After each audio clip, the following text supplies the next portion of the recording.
Well, good morning. Happy Monday to you. It is Monday, the 31st. It is the last day of March. Tomorrow is April Fool's Day. And I have no plans to play any April Fool's jokes. We don't really do that. I suppose that's makes us countercultural. Anyway, I hope you have a great day. Did you have a good weekend? We certainly did. So I think the last time together we were together on Thursday, and my children were in town on Thursday. My daughter and her husband and my 4 grandkids were in town on Thursday, and I did the podcast, and then I think I fell back asleep. I was not feeling good on Thursday. My body ached. It was I wouldn't say it was a flu, but it felt like something like a flu. When when your body aches and everything's so painful, all you want to do is sleep.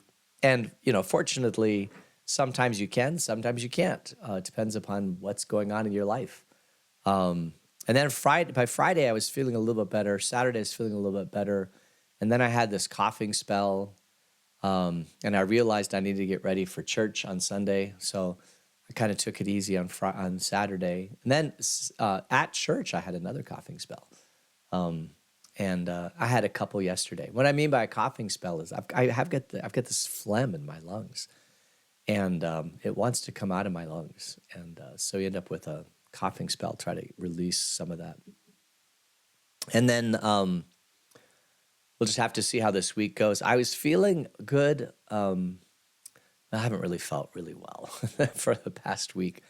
But it feels good to be out in the sun and let the vitamin D kick in and all that sort of thing. So we'll see how this week goes. I don't have any really major things. Last week I had major things going on. I had family in town, and I had a board meeting and preparing for the board meeting. Last week was kind of crazy, and I wasn't feeling well. So all that came together. But this week should be a better week. And I don't have as much on the plate this week. There's a couple things I need to follow up on from the last 2 weeks, actually, because we had a hold on. We had a spring break, and last week was the week back from spring break. So there's some things I haven't done from the spring break that I need to get accomplished. Let's see, what else? Birthdays. Well, so I hope you had a great weekend. I hope you had a great weekend. It was good. It was a good weekend. Yeah. So all right. So and then I can't remember what I was going to tell you. Oh, birthdays. This tells you how I'm going today. Birthdays. We have no birthdays today. We'll have one on our April Fool's Day, and that'll be fun.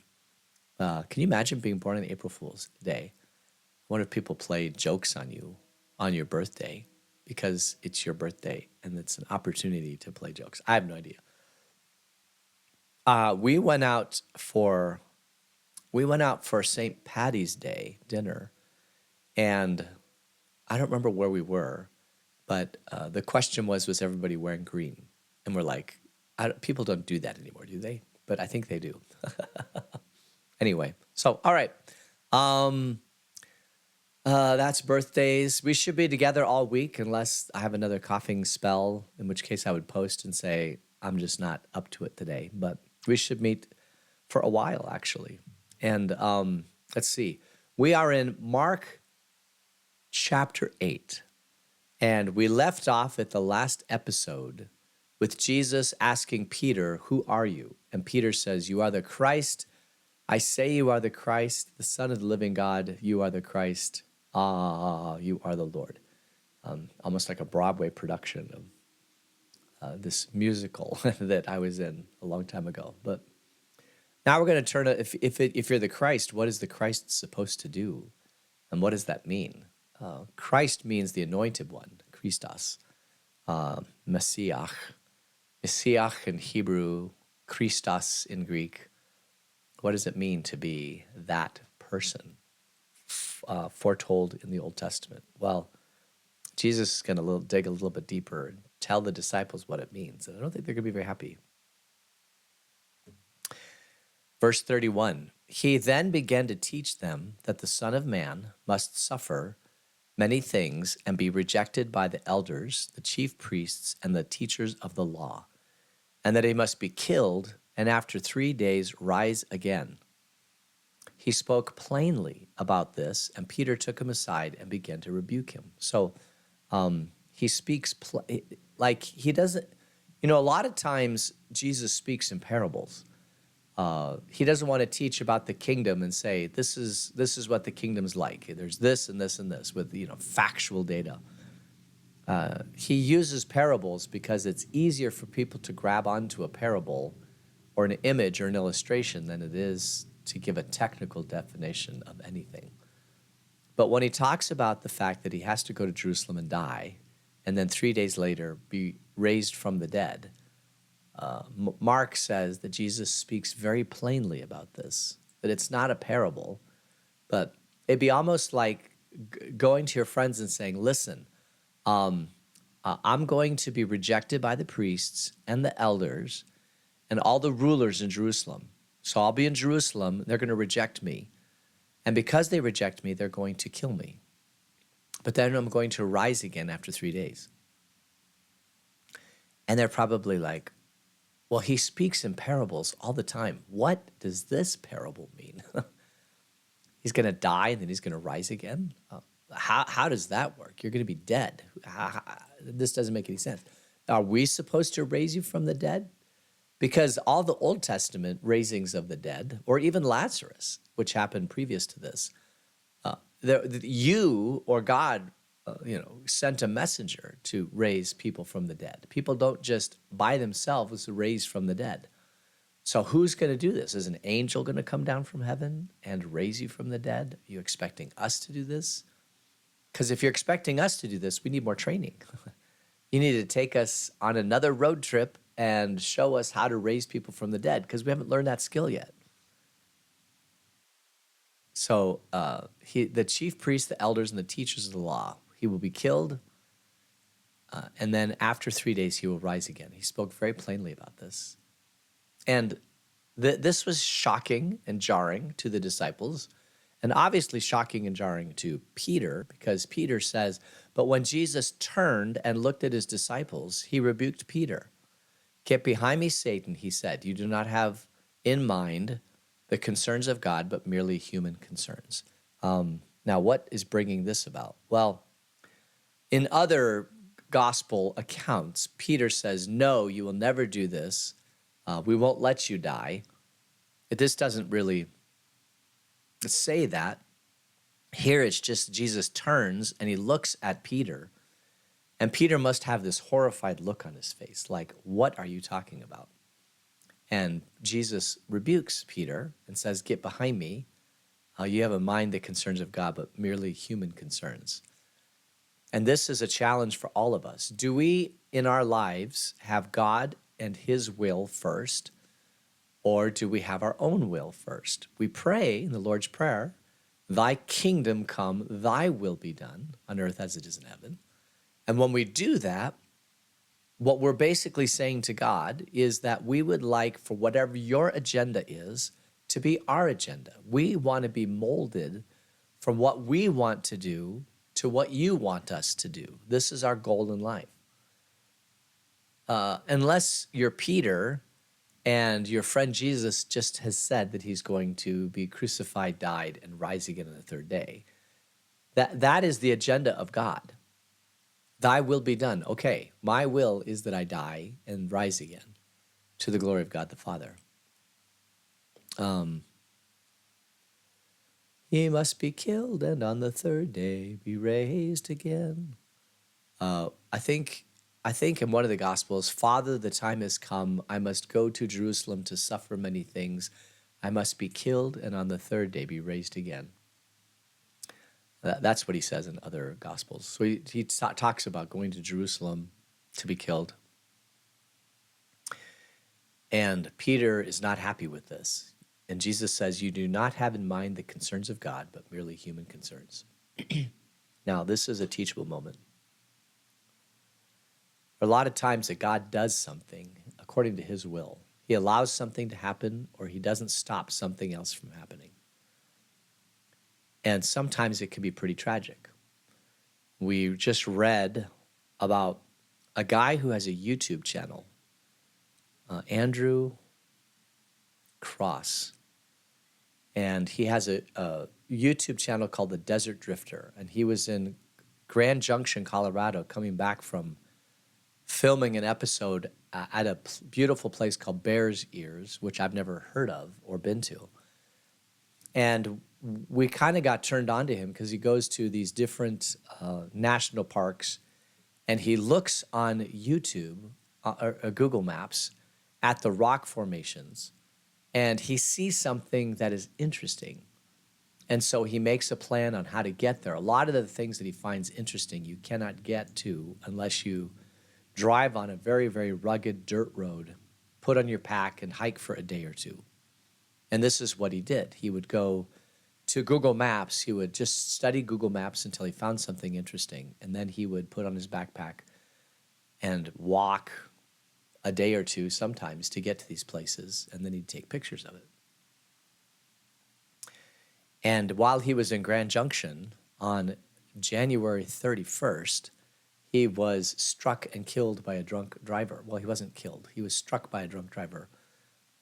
And then he got put into a coma, a medicated coma. They did brain scans and said he's basically brain dead. So his wife made the difficult decision to unplug him from all the machines. And that would have been March 14th, so about 2 weeks ago. And he and his wife were both very strong Christians. She asked for prayers when it first happened, and then she explained that he was with Jesus. And this seems like he was 30, I want to say he was 34 years old. Young guy, and obviously very fit because he goes out hiking all the time. But what impressed us about him is that when he went to a site, he found potsherds or stones or things like that. His first rule was, I'm not going to touch it. I'm not going to, I might pick it up and look at it, but then I'm going to put it back where I found it. This is not mine. This belongs to history. I'll do a very good photo documentary of what it is that I see here, but I'm not going to take anything with me. And he was very good about that. When you are hiking in the Arizona desert and you come across something that's interesting, good archaeological practices would say, don't pick it up and take it home with you. I'm on the board of the Vail Preservation Society, and the executive director, J.J. Lamb, is always saying, do not pick up artifacts, leave them where they are.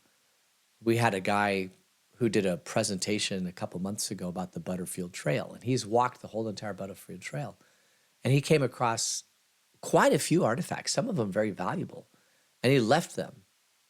And we questioned that because it's like, well, if it's really, really valuable, like if you came across a gold ingot, would you really leave it there and let somebody who's more, less mature, less honorable, to have them pick up the ingot and sell it or something like that? I mean, how do you know when it's something that should go in a museum and when it's something that should just be left there for other people? And this is something that preservation societies question.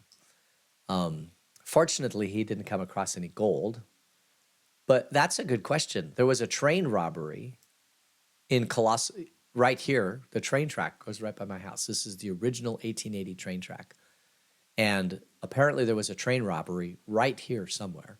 And they stole all this stuff off the train and went in Colossal Cave. And then they called the sheriff out of Tucson, and he came, and they waited in front of the cave to find out, when they came for food or water, they would arrest them. What they didn't know is that there was a back exit from the cave, and they ended up in Wilcox. But by the time they got to Wilcox, there was no money, there was no goods from the train. So somewhere between the back of the cave and Wilcox, there's a treasure out there worth a lot of money. And if you stumbled across that treasure, what would you do? I mean, obviously, I think you'd call J.J. Lamb of the Vail Preservation Society and say, okay, J.J., hey, I found the treasure. I don't know what to do. And she'd be like, leave it for future generations. It's like, no, this should be in a museum. Anyway, I digress. We're talking about the will of God. And sometimes the things that we do or that God requires us to do, they don't make any sense. And we just have to trust the process. And trusting the process when it comes to the things of the kingdom is know that sometimes things are going to happen that we don't understand that are very difficult. And trusting the process means, Jesus, I don't understand why you allowed this to happen. I don't understand why you did this. I don't understand any of this. But one thing I do understand and know without a shadow of a doubt is that you love us. You love me. You have a plan for the world. And all of this somehow works for good in your plan. And I don't like it, but I'm not you. And I don't see the big picture. I might see it from 10,000 feet. You see it from, you see everything from the beginning of the creation of the world to the end of time, to the coming of your son Jesus, to his death, his resurrection, his grace, his mercy, all the lives of all the people that are born here on this earth, what they do, what they love. You see all of it. And you allow some things, you don't allow other things, and you've got a plan. And I don't understand it, but I trust in you. And if you don't do that, then you might have Jesus look you in the eye and say, you do not have in mind the concerns of God, but merely human concerns. Which, because we're all human, of course we have human concerns. We don't like it. Like the wife of this hiker who was lying in a hospital bed in Grand Junction for a month. We don't like the fact that he's not getting better, that he's had several different strokes in his brain and all those sort of things, and that he probably won't wake up again. And that he's in a lot of pain. And I mean, I don't understand all the things, but she made the and this has to be a hard decision. I've been around families when they have to make this decision. Yeah, I mean, do we keep going with life support when there's no brain activity? That is a challenging discussion. And I pray that none of you ever have to go through it. But people do go through this all the time. And they struggle with it. Will there be a miraculous cure 5 years down the road? How much will this cost? And of course, the medical industry and the Medicare industry, they want decisions quicker because they want to reduce costs.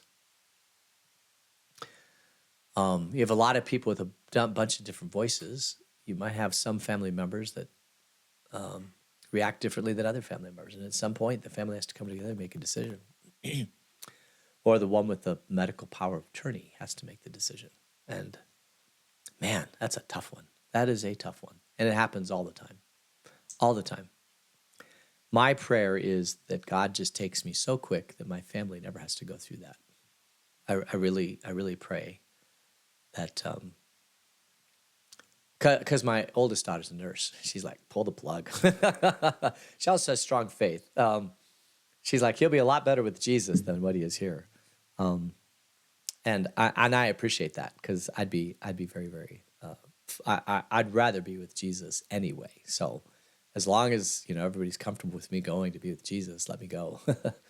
Yeah, it's kind of a dark topic this morning.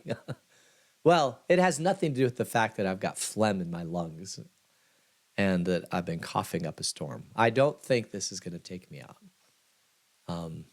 But it could, right? I mean, every illness has the potential to go down rabbit holes. Depends on how you treat the illness and what you do. All right. So anyway, the bottom line is God has his own plan. It's not our plan. And our job as followers of Jesus Christ is to do all the things that he wants us to do for his kingdom, but accept that there are times when he's going to do things that we don't like, and internalize them, unpack them, obey them, accept them, and move on. All right. Peter, pumpkin eater.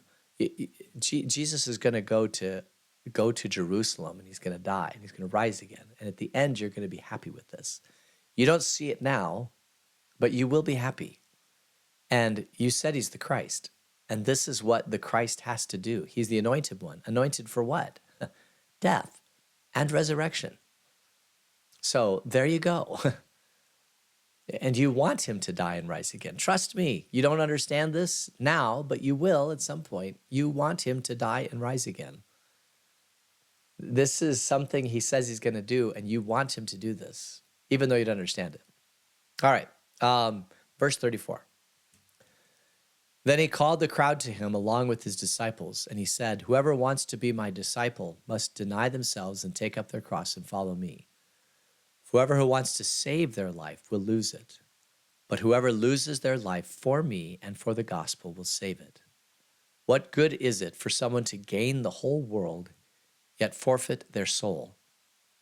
Or what can anyone give in exchange for the soul? If anyone is ashamed of me and my words in this adulterous and sinful generation, the Son of Man will be ashamed of them, and when he comes in his Father's glory with the holy angels." So there you have it. He brings together not only his disciples, but all the crowds that are following him. He says, listen, if you want to follow me, you must take up your cross and follow me. Now, remember, he hasn't died yet. This is a very, very strange way to talk. They were probably scratching their heads and saying, what in the world is he talking about? Taking up a cross?